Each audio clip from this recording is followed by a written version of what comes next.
मंत्री कन्हैयालाल चौधरी की जन सुनवाई में ग्रामीणों ने लगाया शिकायतों का अंबार। जलदाय मंत्री कन्हैयालाल चौधरी सोमवार को सीतारामपुरा, बावड़ी सोडा, जयसिंहपुरा गांव के दौरे पर रहे। मंत्री कन्हैयालाल चौधरी ने ग्रामीण की समस्याओं को लेकर जन सुनवाई करते हुए समस्याओं के निराकरण जल्द करने का ग्रामीणों को आश्वासन दिया। सीतारामपुरा बावड़ी में मंत्री कन्हैयालाल चौधरी ने जन सुनवाई करते हुए प्रधानमंत्री आवास योजना, खाद्य सुरक्षा योजना में नाम जुड़वाने हेतु सहित अन्य समस्याओं को लेकर जल्द ही काम करने के लिए अधिकारियों को आवश्यक दिशा निर्देश दिए। मंत्री कन्हैयालाल चौधरी का ग्रामीण एवं सरपंच के द्वारा स्वागत किया गया। शाम 4:30 बजे मंत्री कन्हैयालाल चौधरी जन सुनवाई में सोडा गांव पहुंचे, जहां ग्रामीणों ने सोडा गांव में पेयजल की शिकायत करते हुए बताया कि सोडा गांव को पर्याप्त पानी नहीं मिल रहा है। इस पर मंत्री ने ग्रामीणों की समस्याओं को गंभीरता से लेते हुए जल्द समस्या का समाधान करने का आश्वासन दिया। पूर्व सरपंच धन्नालाल पारिक ने बताया कि सोडा गांव में एक बावड़ी है जो कि सोडा गांव को पर्याप्त पानी की सप्लाई कर सकती है। वहीं ग्रामीणों के द्वारा सोडा ग्राम में बरसों से स्कूल में सिर्फ एक ही संकाय होने को लेकर भी शिकायत की।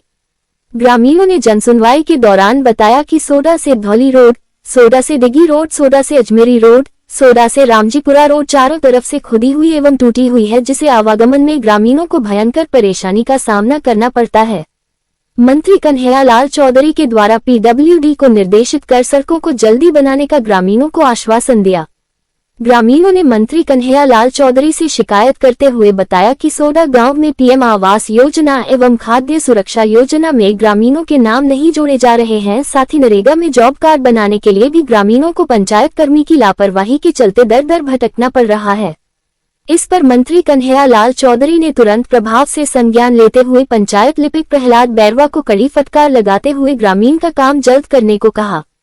मंत्री कन्हैयालाल चौधरी ने प्रहलाद बैरवा फटकार लगाते हुए कहा कि ग्रामीणों को काम के लिए दर दर भटकना पड़ता है। आप सरकार की तनख्वाह लेते हो, जिसका पैसा आम आदमी की जेब से आता है। लापरवाही किसी भी कर्मचारी के द्वारा बर्दाश्त नहीं की जाएगी। मंत्री कन्हैयालाल चौधरी ने प्रधानमंत्री आवास योजना में नाम जुड़ने को लेकर भी लिपिक एवं ग्राम विकास अधिकारी को आदेश किया कि आप लोग घर घर जाएं और जरूरतमंदों को चयनित कर उनका पीएम आवास योजना में नाम जुड़वाएं। इस दौरान मंत्री कन्हैयालाल चौधरी ने शनि महाराज के मंदिर में पूजा अर्चना कराकर क्षेत्र वासियों की मंगल खुशी की कामना की।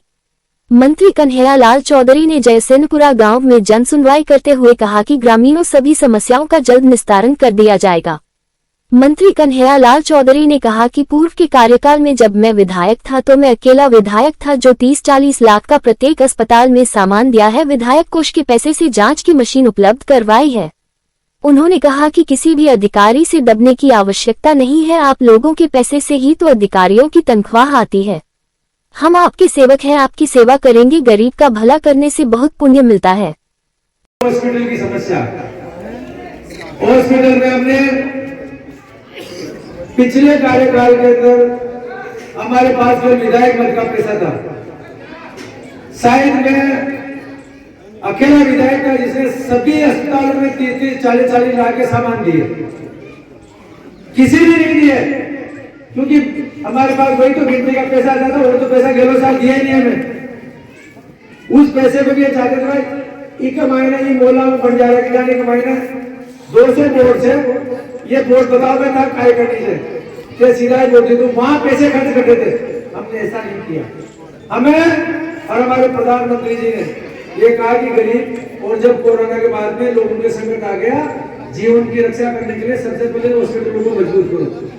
हर हॉस्पिटल के अंदर जाके जांचों की मशीन जो था वो सारे के सारे उपकरण में विधायक मत से दिए। विधायक मत से दिया मैंने, अच्छा डॉक्टर लगाया टेलर। देश के यशस्वी प्रधानमंत्री मोदी जी ने फार्मर कार्ड योजना चालू करी पूरे देश के लिए। उन्होंने सबसे पहले स्वामित्व प्रमाण पत्र देना चालू किया, जिसमें किसी का भी पट्टा हो तो उसका रजिस्टर्ड हो सारी। और दोबारा उन्हें किसानों के हित के लिए एक आईडी बनाएंगे, वो पूरे भारत के अंदर। उसमें कहीं ना कहीं टेक्निकल प्रॉब्लम की वजह से कहीं कहीं रुक गई थी। बाकी धीरे धीरे आने वाले 2 से 4 महीने के अंदर हर किसान का आईडी कार्ड होगा। जैसे किसी का भामाशाह कार्ड होता है, वैसे किसान का आईडी होगा। उसकी ज़मीन कितनी है, कहाँ ज़मीन है, उस कार्ड को लगाने के बाद में वो भामाशाह से के साथ साथ आपका आधार कार्ड से लिंक होगा। अगर वो किसान उसको कहीं भी किसान क्रेडिट कार्ड लेने जाता है तो उसको देने के बाद में उसको बार बार नकल निकलने की जरूरत नहीं है। उसका उससे पता लग जाएगा कि कहाँ इसकी क्रेडिट लिमिट बना रखी है। अगर वो जिन्स को, किसान की जो जिन्स को बेचने भी जाएगा तो उसके आधार, उस आईडी का आधार देखो, उसमें पता लग जाएगा इसके क्या पैदावार है, कितनी ज़मीन है, ये सारी चीज़ें किसान की रिकॉर्डेड चीज़ें। और वो जो वाद होते हैं, कभी कभी उसके अंदर कोई कब्जा कर लेता है, फिर बार बार ज़मीन तो उसके नाम पर वो दूसरा क्लेम करता है। तो अगर उस कार्ड के अंदर ऑलरेडी सबको रिकॉर्डेड उसके चढ़ गई तो फिर कम से कम उसको विवाद खत्म होने के लिए एक बहुत बड़ी पहल है। आने वाले समय के अंदर देश के प्रधानमंत्री मोदी जी हर आदमी के लिए, चाहे प्रॉपर्टी कार्ड हो, चाहे आदमी का किसान का खेती का कार्ड हो, स्वामित्व प्रमाण पत्र हो, ऐसे बहुत सी योजनाएं जिनको डिजिटलाइजेशन करने के बनाने के बारे में वो राजस्थान ने पूरे भारत के किसी भी कोने में चले जाए। जिस तरह से आप लोगों ने देखा होगा, पहले आदमी खाद्य सुरक्षा में जुड़ने के लिए अगर वो कई बार मजदूरी करने चला जाता था तो वो वापस महीने में एक बार गाँव आता था, वो गेहूँ लेके वापस जाता था। आज उन्होंने ये तय कर दिया कि मजदूरी अगर भारत के किसी भी कोने में काम कर रहा है और वो कहीं पे भी उसमें खाद्य सुरक्षा जुड़ा हो तो वहाँ भी उसको खाद्य सुरक्षा का सामान मिलेगा। ऐसी देखो, जिस तरह से जनता की आखिरी छोर पे बहुत सी समस्याएं हैं, हम सबका दायित्व है कि जो भी जनप्रतिनिधि बनता है वो जनता का वकील होता है। आज इसी जनप्रतिनिधि जनता के द्वार कार्यक्रम के तहत सभी हमारे नीचे के सारे जनप्रतिनिधि, विधायक, सारे हम लोग आए हैं, साथ में सारे अधिकारी हैं। हम सबका मकसद है कि जो यशस्वी प्रधानमंत्री मोदी जी ने गरीब कल्याण के लिए जितनी भी योजनाएं चालू करी है उनका नीचे तक उसका बेनिफिट मिलना चाहिए। जिनको नहीं मिल रहा है उनकी हम एप्लीकेशन ले रहे हैं। हमारे नीचे के अधिक कर्मचारी सब जाके उनके पास जाएंगे, उनके समाधान करने के पूरे प्रयास करेंगे। हम लिखित में ले रहे हैं, विथ मोबाइल नंबर ले रहे हैं और उनको सूचना भिजवाएंगे। इसके साथ साथ विकास की हम बात करें, गांव का जो विकास होता है एक अच्छा विकास होना चाहिए, क्वालिटी से काम होना चाहिए और गांव की जो जनता चाहे वो काम होना चाहिए।